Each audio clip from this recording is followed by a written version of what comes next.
요즘 개발자의 연봉이 높아지면서 나도 코딩 좀 해볼까 하는 분들이 많아졌죠. 그런데 막상 시작하려고 보니 프로그래밍 언어가 워낙 다양해서 어떤 언어를 배워야 할지 고민될 때가 있습니다. 그래서 오늘은 가장 많이 쓰이고 있는 C 언어, 자바, 파이썬을 중심으로 프로그래밍 언어별로 특징을 알아보고 어떤 언어를 배우는 것이 좋을지 아는 척 해보겠습니다. 먼저 전통의 강자라 불리는 C 언어부터 알아보겠습니다. 1972년에 개발된 C 언어를 전통의 강자라 하는 이유는 C++, 자바, 파이썬 등 C 언어 이후에 나온 많은 언어들이 C 언어의 제어 구조와 수식 형태를 사용하고 있기 때문이죠. 그렇다 보니 C 언어를 먼저 배워둔다면 다른 언어를 조금 더 쉽게 배울 수 있다고 합니다. C 언어의 특징 중 하나는 고급 언어임에도 저급 언어의 특징을 갖고 있는 것입니다. 이것이 무슨 말인고 하면 보통 컴퓨터 언어는 저급 언어와 고급 언어로 나뉩니다. 저급 언어는 컴퓨터가 이해하기 쉬운 언어이고 고급 언어는 사람이 이해하기 쉬운 언어이죠. 저급 언어는 컴퓨터가 이해하기 쉬운 만큼 실행 속도가 빠르지만 사람이 배우기 어려운 단점이 있죠.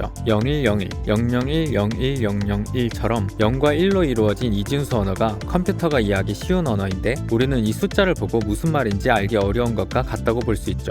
이런 단점을 보완하기 위해 만들어진 고급 언어가 C 언어입니다. 고급 언어가 실행되기 위해서는 반드시 컴파일러나 인터프리터 등을 이용해서 기계어로 번역되어야 합니다. 여기서 컴파일이라는 것은 프로그래머가 작성한 코드를 기계어로 번역하는 과정을 말합니다. 하지만 C 언어는 저급 언어의 특징을 가지고 있어서 파일의 크기는 작고 빠른 속도로 정밀하게 제어할 수 있다는 장점이 있죠. 또한 C 언어의 특징 중 하나는 절차지향 프로그래밍 언어라는 것입니다. 여기서 절차지향이라는 것은 각각의 객체가 순차적으로 처리되는 것인데요. 비유하자면 자동차를 제조할 때 엔진부터 만들고 그 다음 차체를 만들고 그 다음 바퀴를 만들어야 자동차를 완성할 수 있는 방식이죠. 서로 분리되면 안 되고 순서가 바뀌어도 안 됩니다. 모든 구성 요소가 유기적으로 연결되어 있다 보니 하나가 고장나면 시스템 전체가 고장나게 되고 문제를 해결하려면 시스템 전체를 수리해야 하죠. 그래서 프로그램의 문제를 찾아내 고치는 과정인 디버깅이 어렵다는 단점이 있습니다. 하지만 C 언어는 작업 단위가 명확하게 구분되어 있어 절차지향 프로그램임에도 불구하고 유지보수가 비교적 편리하기도 하죠. 그리고 작성된 프로그램은 이식성이 좋아 프로그램을 거의 수정하지 않고 다른 하드웨어나 운영체제에 활용할 수 있죠. 어느 지역에서나 뜻이 통하는 표준어 같은 느낌이라고 해야 될까요? C 언어는 시스템 자원을 관리하는 운영체제 OS 개발을 위해 만들어진 언어인 만큼 하드웨어를 제어하고 실행 효율을 높이는 곳에 주로 쓰이고 있습니다. 그렇다 보니 자동차, 에어컨, 휴대폰, TV 등 전자기기에 내장되는 칩을 만드는 임베디드 시스템이나 사물 인터넷 분야에 C 언어가 많이 활용되고 있죠. 다음으로는 자바에 대해서 알아보겠습니다. 자바는 1995년에 발표된 언어로 C 언어와 달리 객체지향 프로그래밍 언어입니다. 절차지향은 순서대로 처리가 되는 반면 객체지향은 자동차 부품을 각각 따로 사서 조립하여 자동차를 만드는 것과 비슷합니다. 엔진은 엔진별로, 바퀴는 바퀴별로 개발하려는 것을 기능별로 모듈화하여 재활용하기 때문에 하드웨어가 같은 기능을 중복으로 연산하지 않아도 돼서 하드웨어의 처리량을 획기적으로 줄일 수 있고 다른 사람이 만들어 놓은 코드를 가져와서 이용하는 것도 용이하죠. 해당 오류가 있는 클래스만 수정하면 되기 때문에 유지보수도 쉬운 편이죠. 또한 멀티스레드를 통해 동시에 여러 가지 작업을 할 수 있습니다. 보통의 경우 1번을 처리한 이후 2번을 처리하고 그에 따라 3번을 처리하지만 멀티스레드는 1, 2, 3번을 동시에 처리할 수 있는 것이죠. 이는 대용량 작업을 빨리 처리할 수 있게 하기도 합니다. 자바 또한 이식성이 높습니다.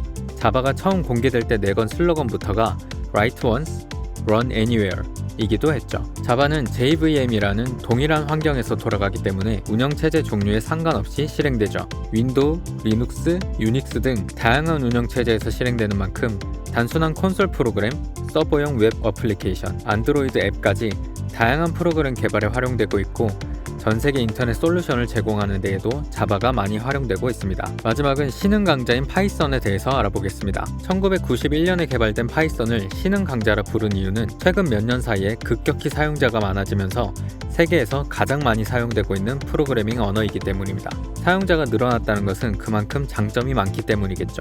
파이썬은 우선 배우기가 쉽다는 것이 가장 큰 장점일 것입니다. 프로그래밍 입문의 가장 첫 단계인 헬로 월드를 출력하는 코드만 봐도 그렇게 느껴지실 겁니다. 변수를 선언할 때도 자료형을 지정하지 않아도 됩니다. 자바와 비교해보면 A라는 변수가 8이라고 선언할 때 자바에서는 A가 정수라는 것을 지정하고 그것이 8이라고 해야 하지만 파이썬은 그냥 A는 8이라고 선언하면 되는 거죠. 파이썬은 고급 프로그래밍 언어입니다. 사람이 이해하기 쉬운 쉬운 언어로 프로그래밍을 할 수 있다는 것이죠. 또한 객체지향이면서 스크립트 언어입니다. 스크립트 언어라는 것은 컴파일을 통해 기계어로 번역하는 과정 없이 해석기인 인터프리터에 의해 번역과 실행이 동시에 진행됩니다. 그래서 실행 결과를 바로 확인할 수 있고 수정하면서 코드를 작성할 수 있죠. 그런 대신 컴파일 언어보다 느린 실행 속도를 보입니다.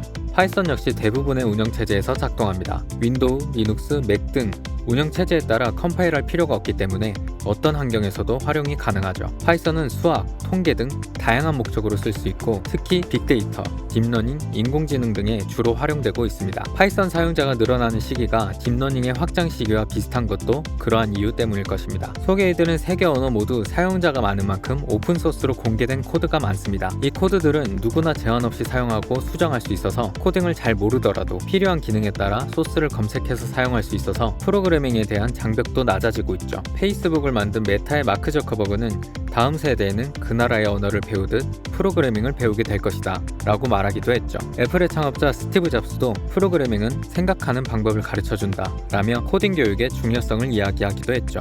어떤 언어가 최고라고 말하기는 어려울 것입니다. 각 언어마다 장점이 있고 단점이 있는 거죠. 인간의 언어에서도 영어가 가장 많이 쓰이고 있지만 수많은 언어 중 영어가 최고의 언어라고 하기도 어렵고 모든 상황에 영어를 쓸 수 없는 것처럼 말이죠. 내가 어떤 것을 하고 싶은지에 따라 가장 적합한 언어를 사용하는 것이 좋겠죠. 저 같은 경우는 프로그래밍을 전혀 모르는 상태였지만 석사 논문을 위해서 파이썬을 공부해봤었습니다. 코딩을 처음 해보는 것이었지만 파이썬은 비교적 쉽게 활용할 수 있었습니다. 앞으로 코딩을 해야 될 일이 있다면 파이썬을 활용하지 않을까 생각이 드네요. 왜냐면 구글에 찾아보면 대부분의 코드가 있었거든요.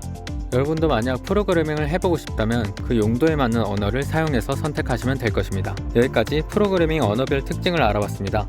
이 영상이 어떤 언어를 배울지 결정하는데 조금 도움이 되셨다면 구독, 좋아요 눌러주시고 궁금한 과학기술이 있다면 댓글에 달아주세요. 여러분이 언젠가 아는 척 해볼 수 있도록 제가 대신 공부해서 아는 척 해보겠습니다. 과학기술이 세상을 바꿉니다. 언제나 그랬듯이.